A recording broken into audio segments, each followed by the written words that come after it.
Assalamualaikum warahmatullahi wabarakatuh, Sobat Cari Caro PS. Pada video ini saya akan kembali menjelaskan tentang konten perpajakan, di mana pada video sebelumnya saya sudah membahas bagaimana cara menghitung pajak pada Arkas. Di konten ini saya akan buat kembali, yaitu bagaimana pencatatan pajaknya pada Arkas. Jika tadi cara menghitung, sekarang kita bahas bagaimana cara pencatatannya. Pada Arkas ada 4 pencatatan pajak. Yang pertama, kita mencatat PPN, baik itu Sipla dan non-Sipla. Lalu yang kedua, PPh 21. Yang ketiga, PPh 23. Dan yang keempat, pencatatan PPN plus PPh 23. Yang keempat ini adalah jika teman-teman menggunakan kode rekening pemeliharaan dan transaksinya di atas 2 juta, maka pencatatan pajak yang dicatat ada 2, yaitu PPN dan PPh 23. Jika di bawah 2 juta, kode rekeningnya masih pemeliharaan, maka PPh 23 saja yang dicatat. Ya. Di atas 2 juta PPN dan PPh 23, di bawah 2 juta untuk pemeliharaan, maka PPh 23 saja yang dicatat. Kuncinya di situ ya, harus dipahami. Sebelum saya memulai penjelasan yang pertama, yaitu pencatatan PPN baik Sipla dan non-Sipla, saya ingin teman-teman melihat video ini pada laman Instagram Arkas agar nanti teman-teman memahami bagaimana pencatatan pajak pada Arkas gitu ya. Kita lihat dulu dan nanti kita praktekkan pada Arkasnya. Halo Sobat Arkas, Anda sudah belanja di Sipla? Berdasarkan PMK nomor 58 tahun 2022, seluruh transaksi di Sipla dikenai PPN 11%, sehingga akan berpengaruh saat Anda melakukan pencatatan realisasinya di Arkas. Sebelum mencatat, yuk ketahui dahulu penyesuaian perhitungan pajak Sipla berikut ini. Pertama, dasar pengenaan pajak atau DPP yang digunakan adalah harga satuan dikalikan kuantitas. Baru kemudian dikalikan 11%. Kedua, dalam penghitungan PPN, jumlah rupiah dihitung dalam satuan rupiah penuh dengan pembulatan ke bawah, seperti contoh ini. Perlu diketahui juga, pada tahap penganggaran di Arkas, Anda dihimbau untuk memasukkan nominal harga barang atau jasa yang sudah termasuk pajak di kertas kerja.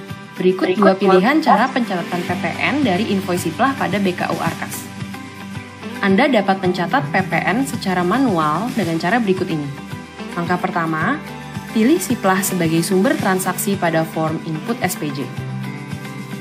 Langkah kedua, pilih rekening kegiatan yang sudah dianggarkan dan direalisasikan. Kemudian akan muncul form input SPJ nota. Ubah angka harga satuan yang sudah diinput pada perencanaan sebelumnya. Jika angka sudah termasuk pajak, ubah menjadi harga satuan sebelum pajak sesuai dengan invoice Sipla pada kolom 1. Jika telah sesuai, centang barang. Jika seluruh data sudah sesuai, klik OK. Centang kolom menggunakan pajak, lalu isi besaran PPN secara manual dengan mengalihkan nominal PPN atau satuan dengan kuantitas barang sesuai invoice Sipla pada kolom 3 dan 4. Klik OK. Anda juga dapat mencatat PPN secara otomatis dengan cara berikut ini. Langkah pertama, pilih Sipla sebagai sumber transaksi pada form input SPJ. Langkah kedua, pilih rekening kegiatan yang sudah dianggarkan dan direalisasikan.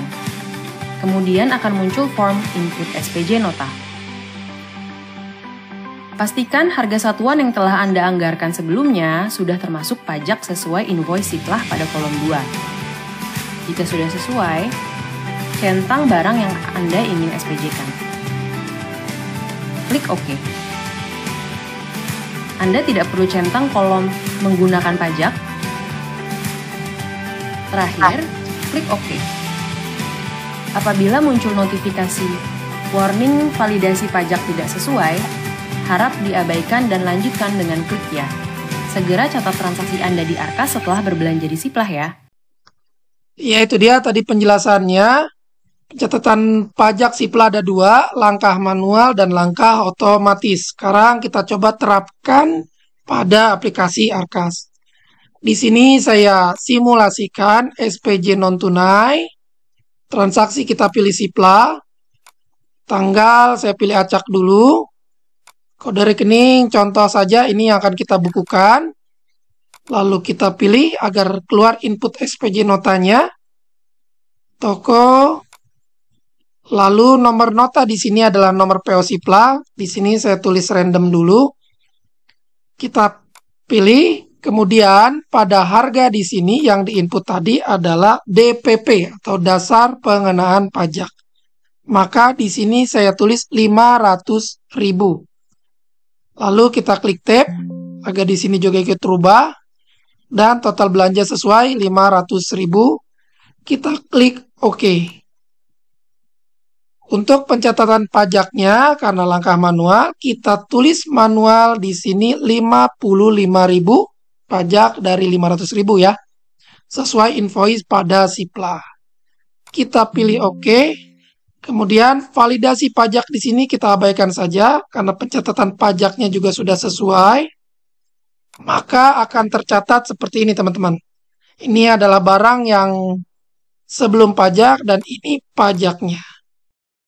Namun pada langkah ini ada dua kelemahan ya pada langkah penginputan manual.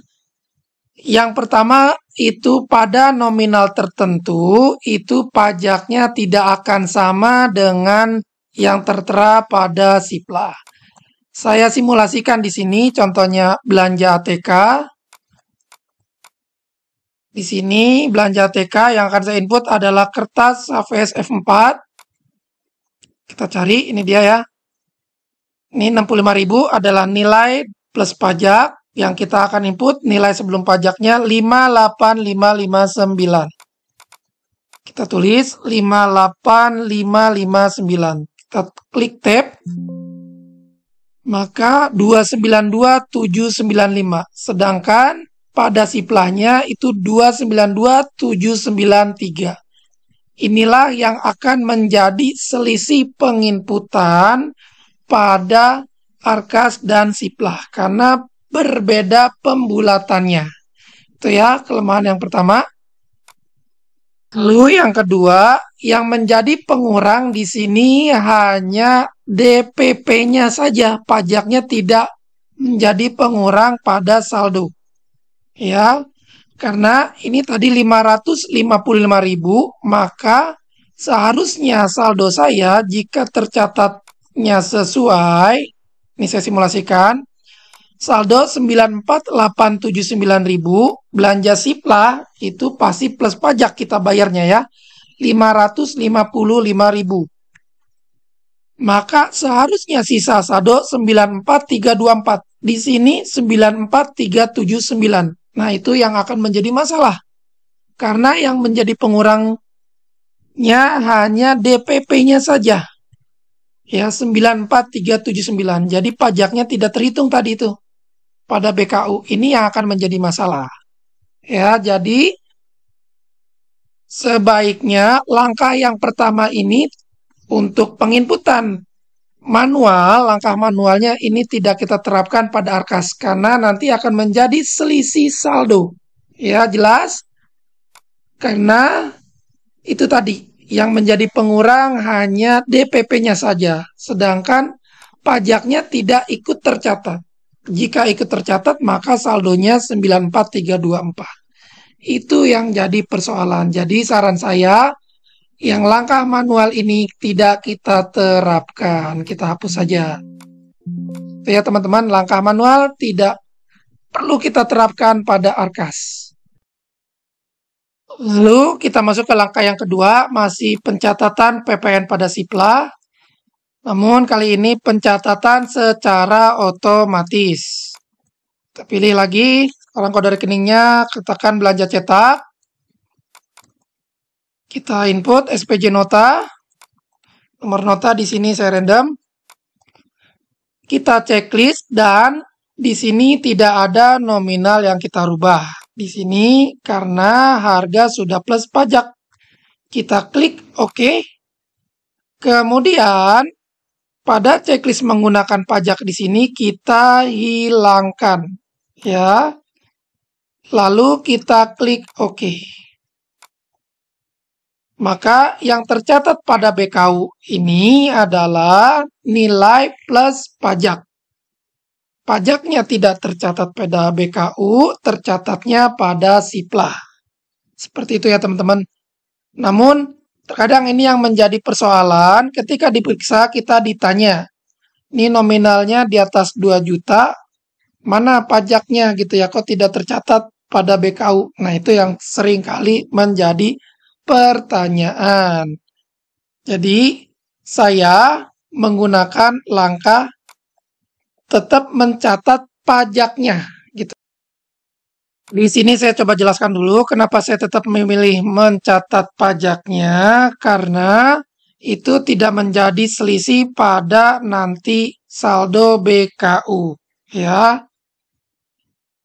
Kita coba praktekkan, ini kita delete. Lalu kita pilih transaksi yang sama. Belanja cetak tadi.